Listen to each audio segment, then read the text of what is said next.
Hi everyone. So ரொம்ப நாள் கழிச்சு பார்க்குறோன்னு நினைக்கிறேன்.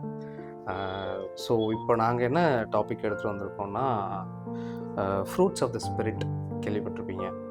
ஆவியின் கனிகள். ஸோ அதுக்கு முன்னாடி I just want to let you guys know few things. So இப்போது நாங்கள் வந்து இந்த பாட்காஸ்ட் இது பண்ணுறோம். நிறைய பேர் பண்ணிகிட்ருக்காங்க. ஸோ நாங்கள் வந்து இங்கே பண்ணுறது எல்லாமே நாங்கள் கற்றுக்கிட்ட விஷயங்கள், எங்களுக்கு இது வரைக்கும் நாங்கள் குரூப்பாக டிஸ்கஸ் பண்ணது, நாங்கள் படித்ததில், பைபிள் இது பண்ணதில்ல. ஸோ அந்த மாதிரி விஷயங்கள்லேருந்து நாங்கள் சொல்லிகிட்ருக்கோம். பட் நாங்கள் சொல்கிறது எல்லாமே நம்பணுன்ற அவசியம் கிடையாது.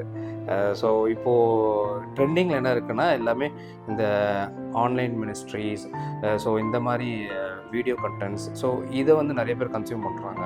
ஸோ அப்படி பண்ணுற விஷயத்தில் பார்த்தீங்கன்னா, you don't have to believe everything.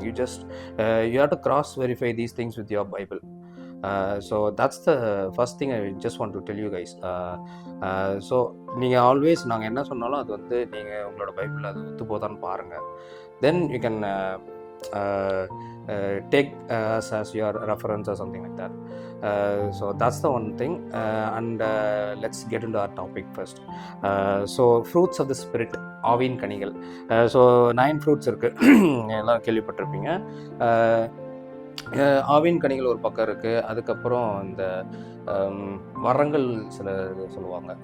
அப்போஸ்தலர் நடவடிக்கைகளில் பால் எழுதின லெட்டர்ஸ்லாம் இந்த வரங்களை பற்றி பேசியிருப்பார். அறுபையும் வசனம், அதுக்கப்புறம் அந்த அந்நிய பாஷை, அது பல பாஷைகள், அதெல்லாம் சொல்லுவார். ஸோ நாங்கள் மெயினாக எடுத்திருக்கிறது ஃப்ரூட்ஸ் ஆஃப் த ஸ்பிரிட். அதில் பார்த்தீங்கன்னா அன்பு, சந்தோஷம், சமாதானம், நீடிய பொறுமை, தயவு, நற்குணம், விசுவாசம், சாந்தம், இச்சையடக்கம்.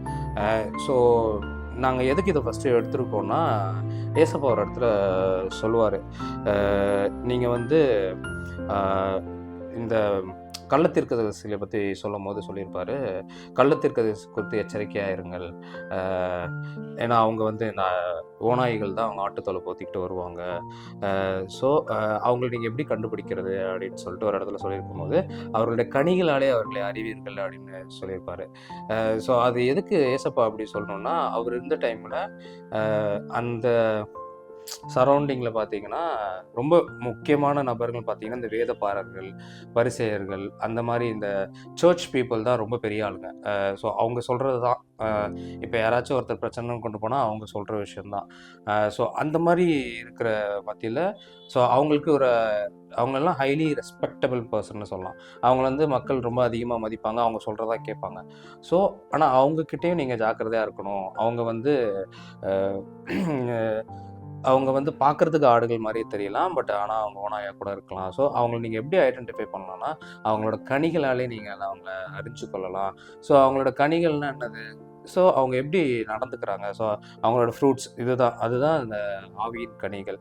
அவங்க உண்மையிலேயே கர்த்தருடைய ஆவி உள்ளவர்களாக இருந்தாங்கன்னா, ஸோ அதுலேயே உங்களுக்கு தெரிஞ்சிடும் அவங்க தான் ஜென்யூனான பர்சன். இல்லாட்டி அவங்க வந்து கர்த்தர் பேரை சொல்லலாம், ஜெபம் பண்ணலாம், பைபிள் வாசிக்கலாம், மணிக்கணக்காக ஃபாஸ்டிங் இருக்கலாம், நாட்கணக்காக ஃபாஸ்டிங் இருக்கலாம். ஸோ அவங்க என்ன தான் இருந்தாலும் அவங்க கனி கரெக்டாக இல்லைன்னா, அவங்க வந்து நீங்கள் நினைக்கிற மாதிரி ஜென்யூனான பர்சனாக இருக்கிறதுக்கு வாய்ப்பு ரொம்ப கம்மி தான். அதுக்கப்புறம் அவங்க ரெக்டிஃபை பண்ணிக்கிட்டு வந்து இது பண்ணும்போது அப்போது நீங்கள் அவர்களோட கனிகளாலே அறிஞ்சுக்கொள்ளலாம். ஸோ